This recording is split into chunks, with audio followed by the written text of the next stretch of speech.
KVGC News Time, 8 minutes after the hour of 7 o'clock. Time for a look at the news for a Tuesday. It's the 12th day of September for 2017.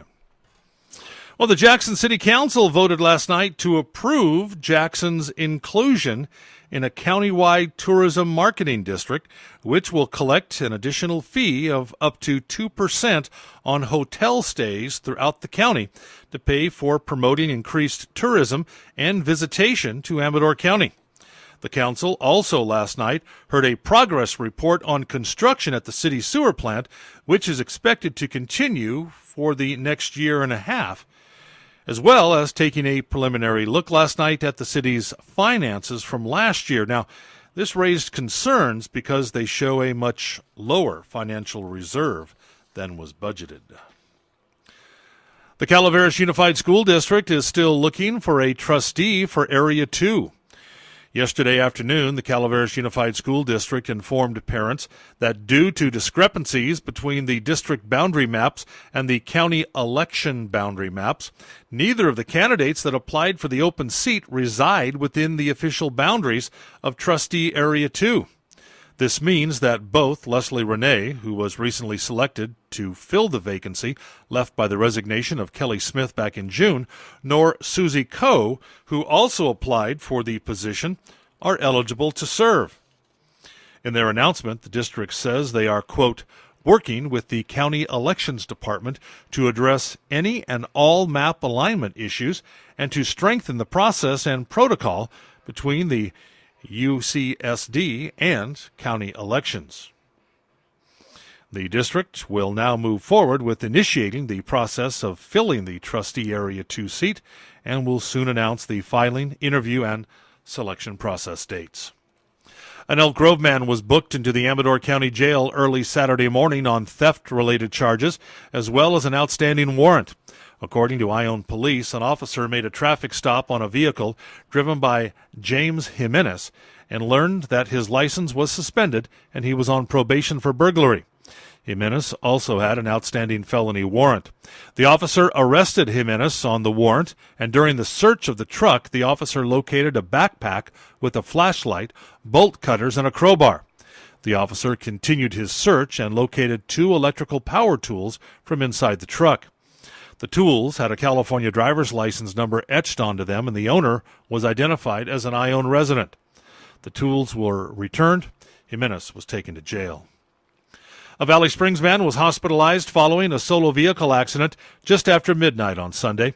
According to the CHP, Cody Wise was driving southbound on Baldwin Street, south of Usher Drive at an unknown speed when he allowed his vehicle to travel off the roadway and onto the dirt shoulder. Wise lost control. The vehicle collided with a tree. Wise sustained major injuries and was transported by life flight to Memorial Medical Center in Modesto.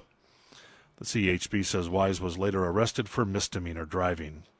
Well, this morning, the Amador County Board of Supervisors will hold a ceremony for a special piece of Amador County history.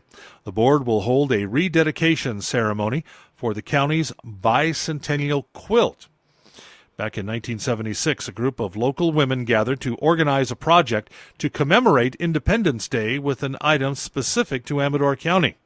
A quilt project was begun with individual embroidered squares depicting iconic features of local history. The project became 2 huge quilts, which are on display in the atrium of the administration building on Court Street. The special ceremony will be held prior to the start of this morning's regular meeting at 9 a.m. A short reception will follow. And professional cycling made its return to the streets of Jackson this past Saturday, and both the promoters and downtown merchants had glowing reports. Race promoter Steve Rosefield of Red Kite Racing says about 150 racers plus roughly 45 USA Cycling officials, course marshals, and event personnel absolutely loved the course and the town of Jackson and hope to return to Jackson and Amador County soon. The professional women's event was won by Hannah McHugh, racing for the DNA Professional Women's Cycling Team. Hannah is a German citizen currently residing in the Monterey area and also races for the German national team in international events. The professional men, 4 of the top area teams showed up. The category was won by Ari Kanai from Santa Rosa. Ari races for Mike's Bikes and is one of the top up-and-coming young racers from Northern California. And the 45-plus race was won by former world champion Daniel Martin, who held off former national champion Chris Phipps. Both reside in the San Francisco Bay Area. And in the Category 3-quarter race, which is the intermediate level, Isaiah Oliver of El Dorado Hills was the winner. Isaiah rides for Limitless Cycling Junior Development Team and is 8 years old. Rosefield says the plan is to double, if not triple, the number of riders next year, and he hopes more people will turn out to watch the event. And that's a look at local news on a Gold Country Tuesday morning. From the KVGC News Center, I'm Jim Geedy reporting. Local news.